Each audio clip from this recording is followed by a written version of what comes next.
آپ نے بھی وہ مومنٹ فیل کیا ہے نا جب دماغ میں سینٹنس پرفیکٹ ہوتا ہے لیکن جیسے ہی بولنے کی باری آتی ہے سب کچھ گڑبڑ ہو جاتا ہے۔ My name is X Y Z and I am اور پھر سائلنس، کانفیڈنس سیدھا زمین میں چلا جاتا ہے۔ اس ویڈیو میں آپ جانیں گے کہ انگلش فلوئنٹلی بولنا کسی ٹیلنٹ کا نہیں، ایک سسٹم کا گیم ہے، اور سسٹم کسی کے بھی پاس ہو سکتا ہے، آپ کے پاس بھی۔ السلام علیکم، دا ایزی پاتھ میں خوش آمدید۔ آج ہم ڈسکس کریں گے 4 پریکٹیکل پوائنٹس جو آپ کی انگلش سپیکنگ پرماننٹلی بیٹر بنائیں گے بنا گرامر بک اٹھائے۔ پاکستان میں زیادہ تر اسٹوڈنٹس کا پرابلم گرامر نہیں ہے۔ ہم لوگوں نے اسکول میں سال ہر سال ٹینسز، آرٹیکلز، پریپوزیشنز رٹ لیے ہیں، پھر بھی جب بولنے کی باری آتی ہے زبان جیسے لاک ہو جاتی ہے۔ کیوں؟ کیونکہ ہم نے انگلش کو سبجیکٹ کی طرح پڑھا ہے، لینگویج کی طرح نہیں۔ لنگوسٹس کہتے ہیں کہ فلوئنسی اور گرامر ایکوریسی 2 الگ سکلز ہیں، جیسے سائیکل چلانا اور سائیکلنگ کی میکینکس سمجھنا 2 ڈیفرنٹ چیزیں ہوتی ہیں۔ آپ نے دیکھا ہوگا کچھ لوگ غلط انگلش بولتے ہیں لیکن کانفیڈنٹلی، اور لوگ انہیں سمجھ بھی رہے ہوتے ہیں اور رسپیکٹ بھی دے رہے ہوتے ہیں۔ تو اصلی مشن پرفیکٹ انگلش نہیں، کانفیڈنٹ فنکشنل انگلش ہے۔ چلیے دیکھتے ہیں وہ کیسے ہوتا ہے۔ پوائنٹ نمبر 1، مسٹیک فیئر کو کل کرو۔ پہلی بات، ہمارا سب سے بڑا دشمن گرامر نہیں بلکہ مسٹیک کا ڈر ہے۔ اسکول میں جب بھی ہم نے غلط بولا، ریڈ پین سے سرکل ملا اور کلاس ہنسی۔ اس دن سے دماغ نے سیکھ لیا کہ چپ رہنا سیف ہے۔ اس کا سولوشن سمپل ہے، مسٹیکس کو فیلئر نہیں بلکہ ڈیٹا سمجھیے۔ ہر نیٹو اسپیکر بھی اپنی زبان سیکھتے وقت ہزاروں مسٹیکس کرتا تھا۔ ایک فیمس لنگوسٹ اسٹیفن کیرشن کہتے ہیں کہ جب دماغ سٹریسڈ یا نروس ہوتا ہے تو نیا سیکھنا مشکل ہو جاتا ہے۔ جتنا کم ڈر ہوگا اتنی فاسٹ لرننگ ہوگی۔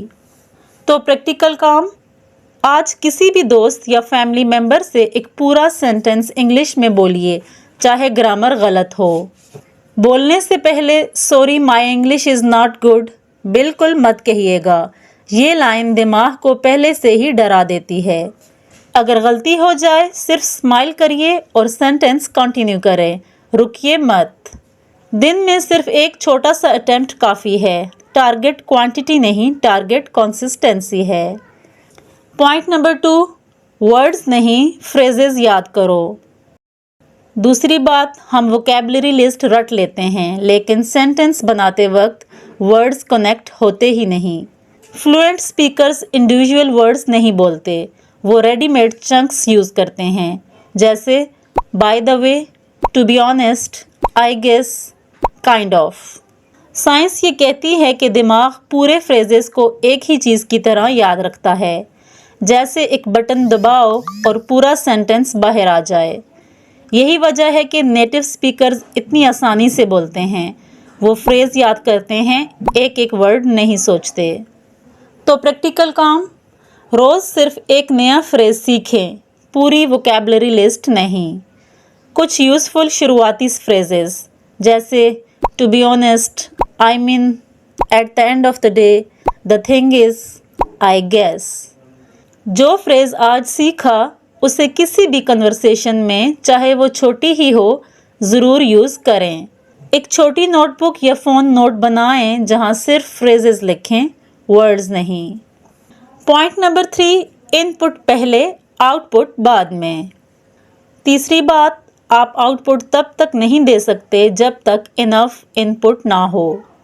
مطلب اگر آپ انگلش کم سنتے ہیں، کم بولتے ہیں، کم پڑھتے ہیں تو بولنے کے لیے مٹیریل ہی نہیں ہوگا دماغ میں۔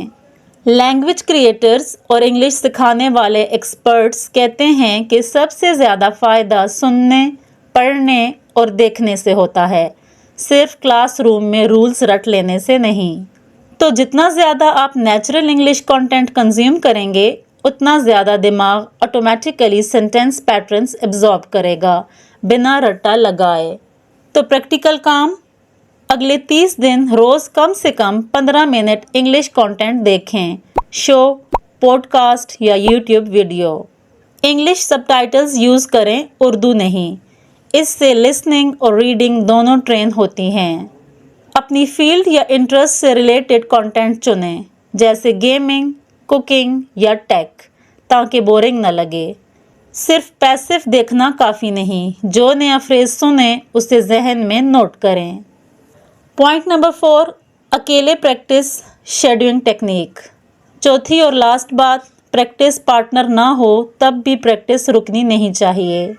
ایک ٹیکنیک ہے جسے شیڈولنگ کہتے ہیں۔ کسی انگلش ویڈیو یا آڈیو کو سنتے ہی ساتھ ساتھ وہی ورڈز بولنا، جیسے ایکو۔ یہ ٹیکنیک آپ کی پروننسیشن، ردم اور ٹون تینوں ایک ساتھ بیٹر کرتی ہے، کیونکہ آپ سیدھا کسی نیٹو اسپیکر کی آواز کاپی کر رہے ہوتے ہیں۔ اور اگر اپنی ریکارڈنگ خود سننی ہے تو اپنی مسٹیکس خود آئیڈینٹیفائی ہونے لگتی ہیں، بنا کسی ٹیچر کے۔ تو پریکٹیکل کام، کوئی بھی 30 سیکنڈ انگلش کلپ چنیں ویڈیو یا پوڈ کاسٹ سے۔ اسے ایک دفعہ سنیے بنا بولے، صرف سمجھنے کے لیے۔ پھر اسے دوبارہ چلائیں اور ساتھ ساتھ ریئل ٹائم میں وہی ورڈز بولنے کی کوشش کریں۔ یہ پروسیس 5 دفعہ ریپیٹ کریں، ہر بار تھوڑا سموتھ ہونے کی کوشش کریں۔ اگر ممکن ہو اپنی آواز فون پہ ریکارڈ کریں اور واپس سن کر خود چیک کریں۔ تو چلیے ریکیپ کرتے ہیں۔ پہلا، مسٹیک فیئر کو کل کرو۔ دوسرا، ورڈز نہیں فریزز یاد کرو۔ تیسرا، پہلے ان پٹ پھر آؤٹ پٹ۔ اور چوتھا، اکیلے شیڈولنگ پریکٹس کرو۔ یہ 4 چیزیں کنسسٹنٹلی کریں اور فلوئنسی نیچرلی آ جائے گی، بنا کسی ایکسپینسو کورس کے۔ یہ ویڈیوز دوست کو بھیجیں جو انٹرویو یا وائوا سے پہلے انگلش بولنے کے لیے نروس ہو جاتا ہے۔ شاید یہ ویڈیو اسے وہی کانفیڈنس دے دے جو اسے چاہیے۔ اگلی ویڈیو میں بات کریں گے ایک اور ریئل پرابلم کی۔ پیسے بچانا از ایزی۔ اسٹوڈنٹس کے پاس بجٹ ہوتا ہی نہیں۔ تب تک دا ایزی پاتھ پہ چلتے رہو۔